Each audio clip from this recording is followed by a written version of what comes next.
Jain friends, यदि आप railway की तैयारी कर रहे हैं तो यह वीडियो आपके लिए काफी लाभदायक होने वाली है। दोस्तों, सफलता तभी मिलती है जब आप अध्ययन एक प्रॉपर वे में करते हैं। इसी को ध्यान में रखते हुए हम आपके लिए मास इनर्शिया और न्यूटन लॉ संबंधित 30 सवाल आपके लिए लाए हैं।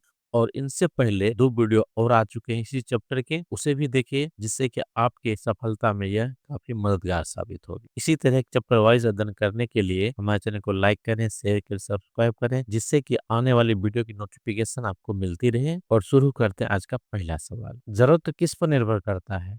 इनका सही जवाब है ऑप्शन बी, वो है द्रव्यमान पर निर्भर करता है। जरूरत किसी भी वस्तु के द्रव्यमान पर निर्भर करता है। द्रव्यमान जितना अधिक होगा, जरूरत उतना ही अधिक होगा। अगला सवाल, किसी पिंड का जरूरत किसके बराबर होता है? इनका सही जवाब है ऑप्शन बी, वो है द्रव्यमान के बराबर होता है। द्रव्यमान जड़त्व का मात्रात्मक माप है। अगला सवाल, कौन सा नियम बताता है कि वस्तु स्थिर या गतिशील अवस्था में बनी रहती है जब तक उस पर कोई बाहरी बल ना लगे? दोस्तों, यह जरूरत का नियम की परिभाषा है। और जरूरत का नियम हमें मिलता है न्यूटन के पहले नियम से। तो इसका सही जवाब है ऑप्शन ए। न्यूटन का पहला नियम जरूरत का नियम कहलाता है। अगला सवाल, प्रत्येक क्रिया के बराबर और विपरीत प्रतिक्रिया होती है, किस नियम से संबंधित है? इनका सही जवाब होगा ऑप्शन सी, वो है न्यूटन का तीसरा नियम। न्यूटन के तीसरे नियम में क्रिया और प्रतिक्रिया से संबंधित है। अगला सवाल, जरूरत का अन्य नाम क्या है? इनका सही जवाब है ऑप्शन सी, अस्थायित्व नियम। अगला सवाल, न्यूटन के किस नियम को जरूरत का नियम भी कहा जाता है? इनका सही जवाब है ऑप्शन ए, वो है पहला नियम। अगला सवाल, बल का मात्रक क्या है? इनका सही जवाब है ऑप्शन ए, वो है न्यूटन।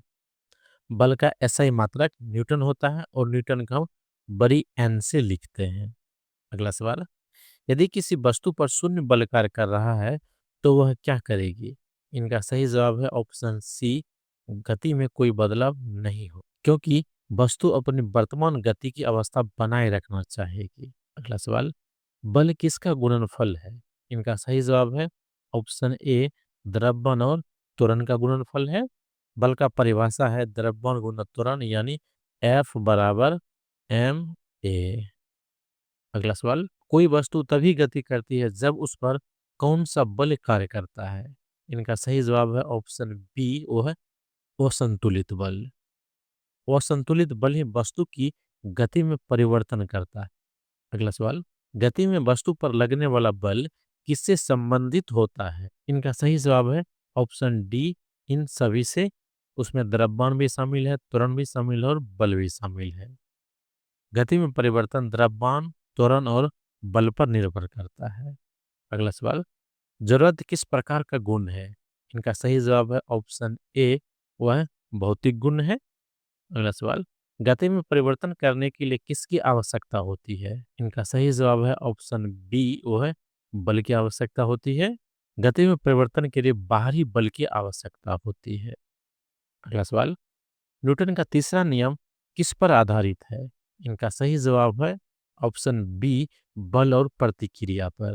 अगला सवाल, एक वस्तु का द्रव्यमान जितना अधिक होता है उसका जरूरत उतना ही डैश होता है। इनका सही जवाब है ऑप्शन बी, वो है अधिक होता है। द्रव्यमान बढ़ने पर जरूरत का मान भी बढ़ता है। अगला सवाल, जरूरत का उदाहरण कौन सा है? इनका सही जवाब है ऑप्शन ए, पुस्तक जो टेबल पर रखा हुआ है वो। स्थिर वस्तु स्थिरता बनाए रखने का उदाहरण है ये, जो पुस्तक टेबल पर रखा हुआ है। अगला सवाल, यदि बल बढ़े और द्रव्यमान स्थिर रहे तो त्वरण कैसा होगा? इनका सही जवाब है ऑप्शन बी, वो है बढ़ेगा। त्वरण बल के समानुपाती होता है, इसीलिए बढ़ेगा। अगला सवाल, बल की दिशा किसकी दिशा में होती है? इनका सही जवाब है ऑप्शन बी, वो है त्वरण की दिशा में होती है। बल और त्वरण की दिशा एक ही दिशा में होती है। अगला सवाल, गति के संरक्षण के नियम किससे संबंधित है? इनका सही जवाब है ऑप्शन ए, न्यूटन के पहले नियम से। गति का संरक्षण नियम जरूरत के नियम से निकलता है। अगला सवाल, यदि क्रिया बल 10 न्यूटन है तो प्रतिक्रिया बल कितना होगा? इनका सही जवाब होगा ऑप्शन बी, वो है 10 न्यूटन, क्योंकि क्रिया और प्रतिक्रिया दोनों बराबर होते हैं।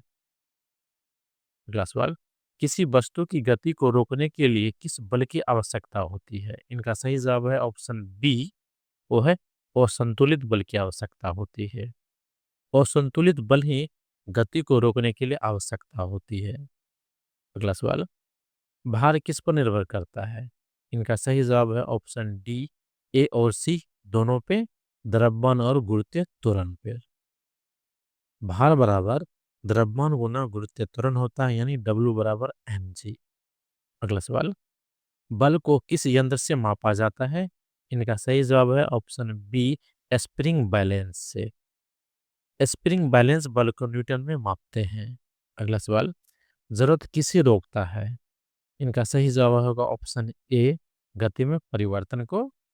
जरूरत गति में परिवर्तन को रोकता है क्योंकि जरूरत का गुण है कि कोई भी वस्तु अपनी अवस्था में बनाए रखना चाहती है। अगला सवाल, एक चलती हुई वस्तु का जरूरत उसे कैसे प्रभावित करता है?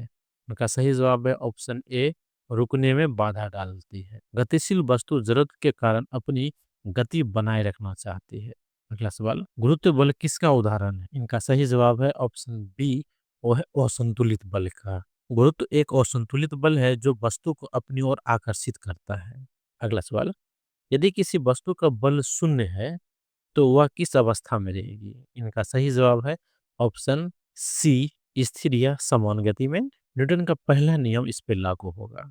अगला सवाल, न्यूटन का दूसरा नियम किस संबंध को व्यक्त करता है? इनका सही जवाब है ऑप्शन बी, बल और त्वरण को।